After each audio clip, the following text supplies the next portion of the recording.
Hey guys, can you believe it's already the end of January? I mean, where did the time go? It's the middle of winter, it's freezing, but one of my favorite things to do this time of year is to snuggle up with a good book. So let's talk about the 8 books that I read this month.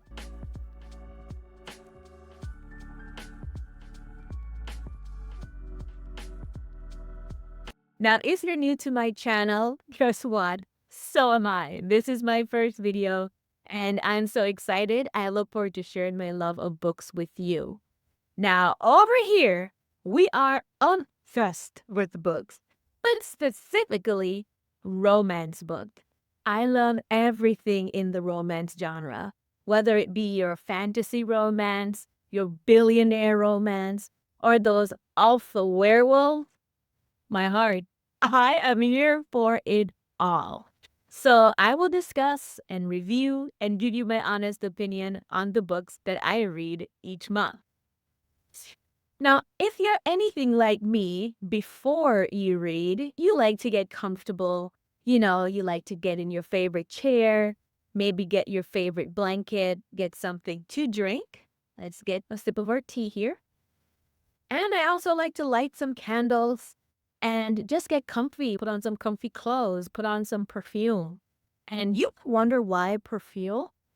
Have you ever noticed that in romance books, they're always talking about how the male or the female smell? And the guy, like, just always goes crazy over how she smells and he's so attracted to her. Now, I'm taking a hint from the books. So I'm always trying to smell good myself. So, one of the ways that we're going to be setting the tone over here is always making sure that we're comfy and that we smell good. Today, I'm wearing Borelli by Tiziana Terenzi. Now, this video is not sponsored. I just like to share what I'm wearing with you. And again, it just helps me to set the atmosphere. It smells so good in here. But anyway, let's get going. So I started the month with 2 audiobooks because I had to travel earlier this month for work. So I love audiobooks for travel. You stick your headphones on, you get to ignore everybody, you don't have to deal with the chatty catty next to you. So I love audiobooks for that purpose. And I found T.L. Swann's The Bonus in my Audible library. Now, to be honest, guys, I do not know how long this book has been in my library. I know I had it for a while, but yeah, it was there. I had never listened to it, so I decided to give it a try. And I am so glad that I did. This book is so hilarious. It had me laughing out loud in the airport. People probably thought I was crazy. Well, that's okay. Anyway, this book follows the story of Gabrielle and Grace. He is the billionaire, alpha male. He's strong. He has anger issues and super possessive, just the way we like them. And it also follows Grace, who is his assistant. So obviously, this is a workplace romance. And it talks about how she has been in love with him all the time. She has worked for him for years. And she is just giving up hope because he is not showing her interest. And obviously, she's realizing that this is not going to happen. So she decides to quit her job and move away. And this just sets him into a tailspin. Like, he is so mad that she has quit and is moving away. So they have one night together, and it follows the story after that. And this is not a quick storyline. It's like a 6 or 7 year time span that it goes back and forth between her point of view and his point of view, and shares what's happening in their lives in that time frame. But they're thinking about each other, they're missing each other, they're comparing each other to the other people that they're meeting. But then the plot thickens, and he realizes that he needs to go and find her and bring her back into his life. But Grace has a secret, and I'm trying not to give it all away. But this is where the plot thickens. He's super upset, but it's reason for him to come back into her life, and they essentially rediscover each other, express their love for each other, and build their life. Now, the characters are really interested. The banter between the two of them, chef's kiss. I love it. I was laughing. I was crying. As I said, I listened to this book while I was traveling. I was at the hotel listening to it until like 2 in the morning, which was not a good idea because I was so tired the next day. But it was totally worth it. So if you get the chance to check out T.L. Swann, the bonus, definitely give it a try. Now, the second book that I listened to was K.F. Green's Thin and Chocolate. Now, I listened to book one. Apparently, this is a three-part series. I'm not sure if there'll be more books, but it's a series called The Demigods of San Francisco.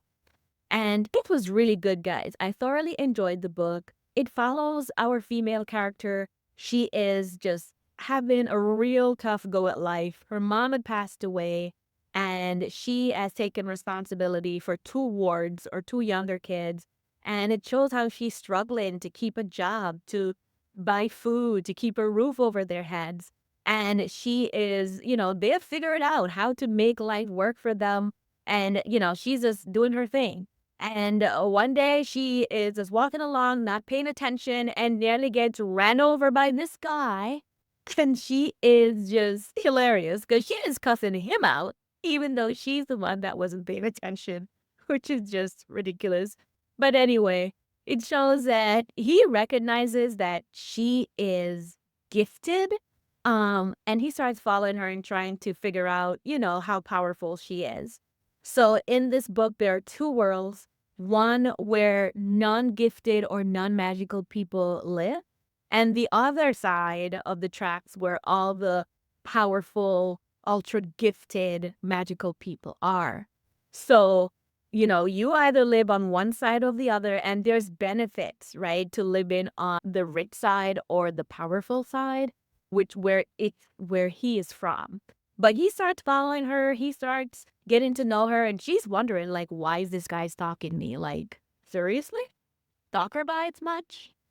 But anyway, it goes into her meeting him letting her know that, he thinks that she actually has a gift, that she's gifted, and that he thinks that she's super powerful. And he then brings her to get tested to find out just how powerful she is, because he wants to use her gift to help him figure out what happened to his mom. So it's his belief that his dad had something to do with his mom's death, and that his dad is essentially holding the spirit of his mom captive so she can transition to the other side. And our female character is able to use her gift to try to figure out what happens and to help him solve that mystery. But he gets to know her. He gets to see how big-hearted she is, that she's taking care of these kids. He, offers her this job, and she now needs to decide, like, hey, do I want to go over to this side? There's some not so nice people on this side. They're gonna take advantage of me because of the gift that I have. So she has to decide, what she's gonna do. But again, she's poor, and this guy is paying big bucks for her to come and work with for him. So definitely a good storyline. There's tension between the two of them. There is probably one or two scenes where things get a little spicy, not too spicy. I would say maybe a 2 out of 5, but it is definitely a slow burn. It is more about the story and the characters so far. But I'm definitely looking forward to see where this goes in book 2 and book 3. So I'm definitely looking forward to finishing this series. Now, let's go into the actual physical books that I read this month. So I had these on my shelf. I've been buying books all of last year. And yeah, I probably bought a little too many books, but hey, a girl can never have too many books, okay? So, firstly, let's start out with Anathema. So, Anathema is by Kerry Lake. Kerry Lake is one of my favorite authors, and I just love the cover of this book. Like, just the cover kind of already give you the vibes of the book. You know, it's dark, it's mysterious. Yes, I absolutely love the cover art on this book. But it kind of followed a similar theme as Sin and Chocolate that I mentioned before, where there are two worlds and a female character that is just not in a good place. In this book, Maeve is found in the woods by a family. Nobody knows where she comes from, so this family takes her in, but they are not kind at all to her. They treat her like a maid, and she only has one member of the family, which she calls her sister, that they're super close. And, she's just living pretty much a horrible life. Now, this sister ends up having or what's the word? A familial affair with her uncle. And due to this, the sister is banished into the woods. Now, the woods is called the Eaton Woods. And if that's not scary enough, you gotta wonder what is in those woods that's gonna eat you. So that's a part of the plot. But anyway, the sister gets banished and she goes into the woods herself. And while she's in the woods, she discovers a different world. Obviously, there's a theme here. So she now finds this new world. She goes into this world and she finds out that she is actually from an extinct race. And she is probably the last one of this race.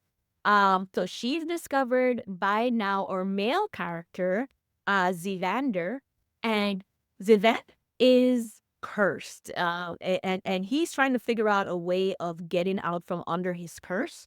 And one of the ways that he needs to do that is by killing her. Oh, we're starting out, or well, like, yeah, he needs to kill her so that he can take, I guess, it's almost like her life stone to see if this can break the curse that he's under.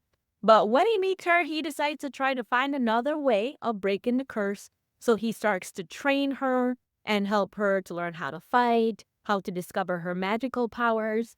And, just through this whole process, he gets to know her and they slowly develop a relationship. Now, obviously, there's attraction and chemistry right from the get-go between both of them.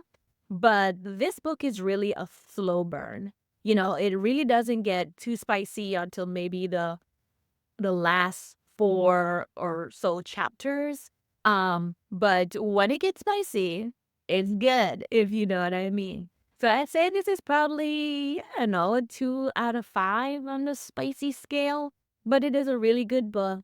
And based on what I'm hearing and what's at the end of the book, actually, there's gonna be a book 2, so here in 2025. So I'm definitely looking forward to the next book in this series. But very good book by Kerry Lake, Anathema. I love Kerry Lake. She really has great books. I've actually read her other book called Nakari. Now, I am probably pronouncing that wrong. Why do these authors give these characters and these worlds these names that nobody can pronounce? But anyway, I've read this book as well. Carrie Lake, her books are usually dark and mysterious, and the male characters are just to die for, chef's kiss. So anyway, great book from Carrie Lake, and yeah, I enjoyed that this month. The next book here is The Chosen Chronicle. Now, this was a really good read, a very long read. You can see this is a thick book. It's, I think, almost 800 pages. But it follows the story of Riper and Brinley. She is a vampire who is out for revenge, okay? She wants to kill the main character in the book. I guess we have some murderous characters in these books. But she wants to kill this guy. She's out for revenge. She thinks that he has something to do with the death of her family. So she enters these games called the Chosen Games so that she can meet him and essentially get him to fall in love with her so that she gets the opportunity to kill him on their wedding night. Drama much? But think of this almost like a Love is Blind scenario at the beginning. They don't get to see each other, they just get to talk to each other. So then she really gets to know him and starts to actually realize that, maybe he's not the person that she thought he was. And then they slowly start to develop feelings for each other through, those in-depth conversations that they were having. But this follows the story of after they meet and all the different things that happen, so the truth comes out about what actually happened with her family. And it's a really, really good book. It's it's not really, I don't want to say it's a slow burn, but it's, the romance kind of develops over time. I mean, they're instantly obviously attracted to each other. But it's, I would say, once again, it's about a 2 or 3 on the spicy scale, but a very good read.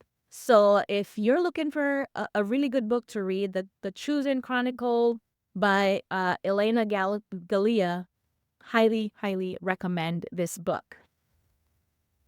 Now, moving on to Nectar of the Wicked. And this book is by Ella Fields. I love the graphics once again on this book. It is so pretty. But this is kind of a short read. It's not, not too much time invested in getting through this book.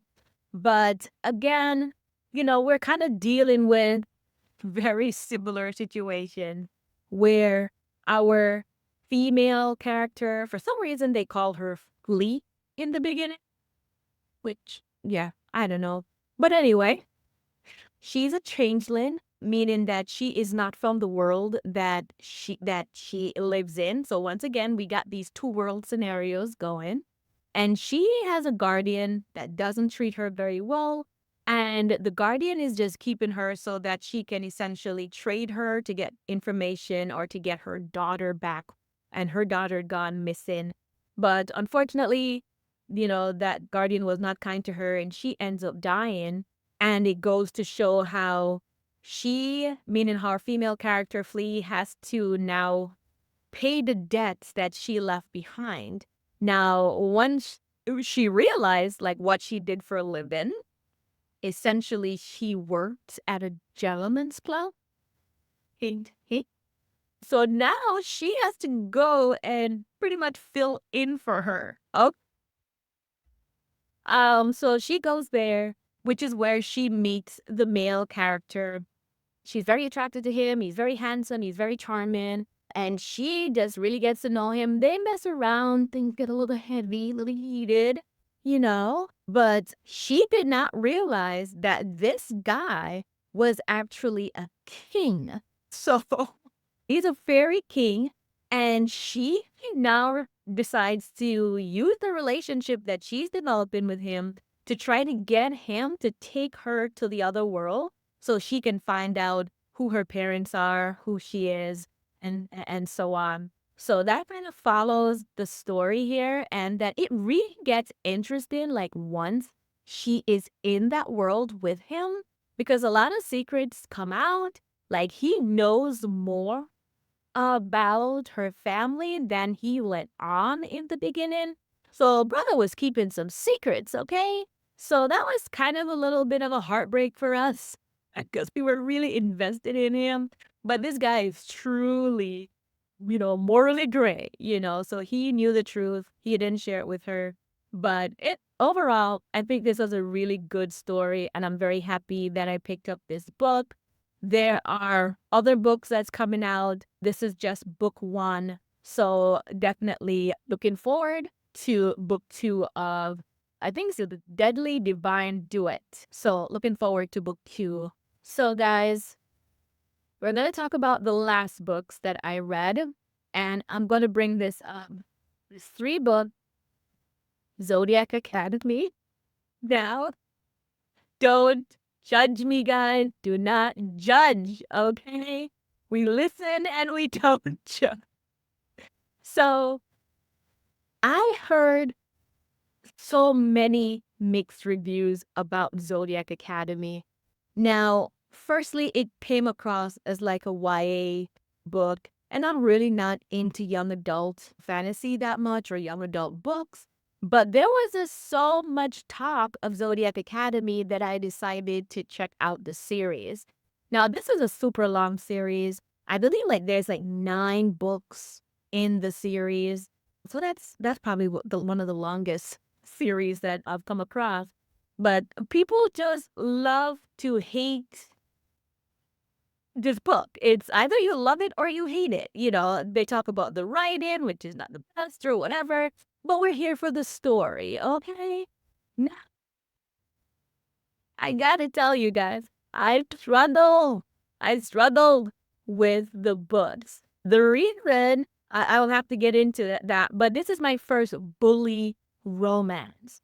Like, obviously, I've read books where the guy is just, brute and then whatever, but he's not actually bullying the characters, okay? And these guys, oh my God. So, anyway, I read book 1, which is The Awakening. And then I read book 2, Ruthless Fate. And book 3 is The Reckoning. So I made it through 3 books so far.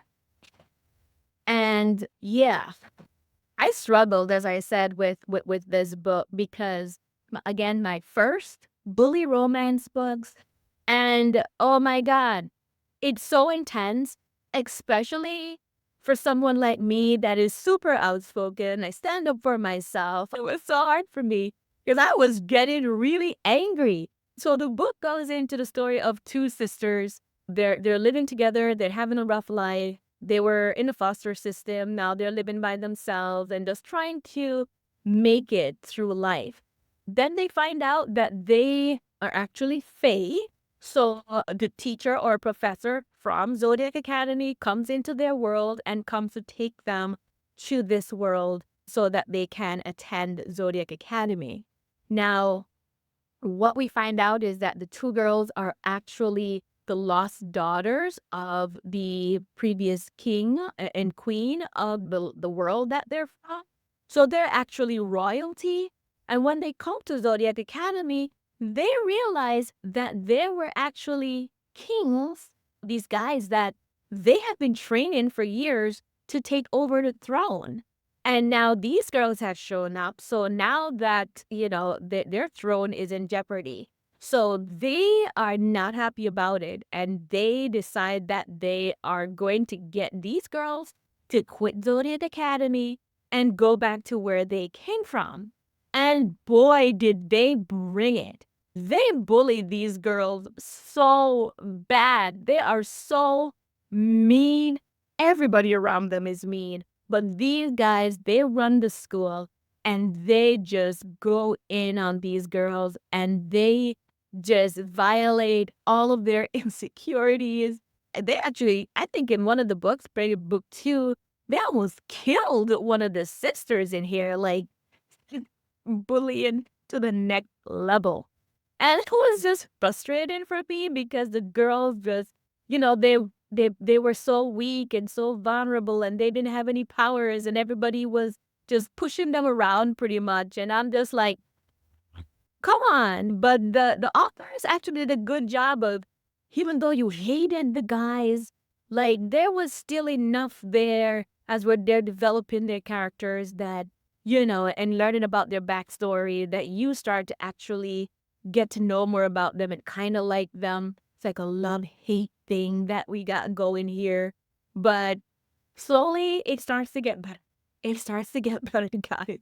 As the sisters start to learn more about their powers, and as they decide that, hey, we didn't put up with crap in our world, we're not going to put up with crap in this world. So then they start to try to get revenge on these guys, even though they don't have their powers yet. But they get revenge in some really unique and funny ways, which is just hilarious. And then I start to feel a little better. I start to feel better about it because, again, they were fighting back and they were getting a voice, and the storyline was getting much better. So, Zodiac Academy, I'm on book 3. Now, it is suggested that from book 3 that you actually go to their next book from the Ruthless Boys of the Zodiac. So this is a different series. Now, this has, I believe, 5 books in the series, but the suggestion or the reading order is to read Zodiac Academy 1 through 3, and then to switch to the Ruthless Boys of the Zodiac, and then go back to Zodiac Academy starting with book 4, and then to complete the series. So there's a lot of books, a lot of reading yet to do, and I'm hanging on in there. Lots of people love the series, and I am here for it. I am here for it. I'm going to read all of them. I already have all the books. So definitely looking forward to completing the Zodiac Academy and the Boys of the Zodiac series. But yeah, guys, those are the books that I read this month. It was a good month of reading. I love all the authors. I loved all the stories. And I'm looking forward to the books in February. Now, if you want to know what's on my TBR for the month of February, check out this video and let me know if you have read any of these books and what are your thoughts on them. And let me know what are your recommendations for some more books from me to add to my list. Thank you guys so much for watching. I'll catch you in another video.